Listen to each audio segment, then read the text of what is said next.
Cool, friendly, and amazing. It's a very kind, accepting, highly educational school. The first one that came to mind for me was community. And I think, well, this is already 2 words, but academically rigorous, and then extracurricular. 2 words, high standards,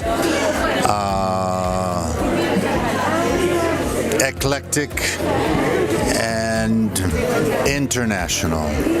Well, memories, good memories,